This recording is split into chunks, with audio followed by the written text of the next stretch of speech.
Foundation of Western Massachusetts aims to increase education and understanding about HIV and the AIDS virus and to fight the stigma people with HIV often still face. Jessica Crevier, Executive Director of the AIDS Foundation, came in to talk with me about the organization and its work. With education, you can learn how the disease is and is not transmitted. You can learn that it's not transmitted by casual contact at all, and that by teaching yourself about the virus, by spreading knowledge about the virus, it's not as intimidating as those numbers would imply. It's all a matter of learning how to protect yourself and making good decisions for your health. I also noted, and this I think is generally known, but when you look at the numbers, again, it kind of hits you between the eyes. Significant growth of the infection now among older Americans, senior citizens, who obviously just don't often think of the danger. Right. 50 years of age and over represent 15% of new cases and 24% of all U.S. people living with AIDS. 1 in 4 is someone 50 or older. And again, this is a population that really grew up knowing about AIDS. AIDS would have been the real scary factor back in the 80s when they were fairly young. Mm-hmm. And yet now, whether they've forgotten or it's just won't happen to me, or it's scary again. I think it's a combination of both from what I've read. Depending on the exact age group we're talking about, a lot of older adults grew up in a time where the most you had to fear was getting pregnant. And while there was a great stigma surrounding that at the time, you never had to fear getting sick or even dying as a result of your sexual decisions. And that's a reality for a lot of adults now who are engaging in new relationships or new sexual experiences as they get older. It seems to me important to remind people, still no cure, no vaccine for HIV, the AIDS virus, but there is treatment, but it's not inexpensive. Right. I was talking to somebody this morning who said that they knew of medications that cost thousands of dollars per month. And that might even be lower end depending on what their need is. It's a double-edged sword. We have some medications that are wonderfully advanced compared to what we had 20 and 30 years ago. People who are taking 20, 25 pills a day are now able to take 1 or 2 pills a day and have as good, if not much better, a result. But there are still difficult side effects. And there's also the difficulty of managed care and adherence, where if you were to stop taking your medication, it's not like so many others where you can just pick it right back up again.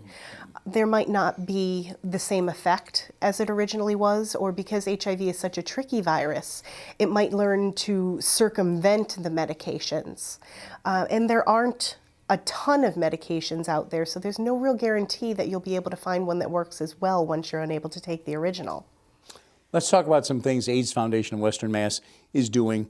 Major event coming up, Women and Girls HIV Awareness Day, an all-day conference, Saturday, March 14th, open to the public. It is free of charge.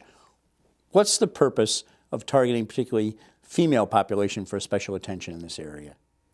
The female population is a large population of people living with HIV/AIDS in America. It's 1 in 4 of all people infected with AIDS, and the last I read was 217,000 women. And these are women 13 and older. And so it's certainly a significant enough population to warrant addressing them individually. And as with so many things, women's reactions, responses, and responsibilities in their lives can differ for those of men, from those. The male population. The male population, yeah. Yes. And so it bears the effort to address them specifically.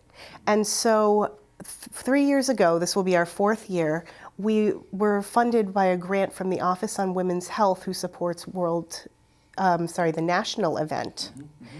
And we created this conference that educated women on how to live with health and dignity and good quality of life while dealing with HIV and AIDS. And so we have an opening panel this year. Historically, we've done one individual speaker, but a panel this year of professionals who work in the AIDS field to answer people's questions and to talk about the state of the virus and advances in the last year. We have a number of breakout sessions, including self-care, mental health issues, hepatitis C and HIV co-infection, which is a rapidly growing issue in this area. And we also have some personal stories, some tales of women who have overcome great obstacles in getting where they are in terms of managing the virus and also coming into their own individually. I know, looking at your material about that day, it's described as a day about prevention, treatment, support, and it's stressed you don't have to be HIV positive, you don't have to have AIDS to participate, but no one is going to ask anyone about their personal health status. It's a day to come and learn and share. Yes. One of the things that I think is very special and unique about the AIDS Foundation is that we're very welcoming, and of course, it's implied if you're asking for certain types of care that you are positive or that you are caring for somebody who is infected or affected, but we will never directly ask what your status is. So our volunteers, our educators, even our trustees, we don't necessarily ask that outright. We feel that confidentiality and anonymity, especially in the face of the stigma that still survives around this disease, is very important. And we want everybody to come to us with the confidence that we will care for them and help them as best we can, no matter where they are in dealing with the disease or dealing with their families or friends' connection with the disease. We're there to support them in an enlightened way. 30 years plus since AIDS was discovered and education began, do you still find in the work of the foundation, do you still hear about fear in the community when it comes to HIV/AIDS? Yes. There is still the stigma that I mentioned, and I think a lot of the fear is really based in that. People don't actively seek out the education or aren't willing to receive the education that's out there, and that could be potentially life-saving. We have tried to get into schools and different areas in the communities where the message wasn't necessarily ready to be heard.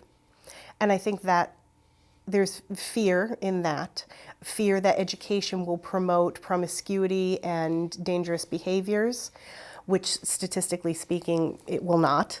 But also fear of judgment. You had mentioned earlier when we were talking about how this was originally promoted as a gay disease and how people kind of carried that stigma through the years. And unfortunately, the stigma that surround or the lack of acceptance for any sort of diverse group of people still factors in here. Well, Jessica Crevier, Executive Director of the AIDS Foundation of Western Massachusetts, thanks for your time. Thank you.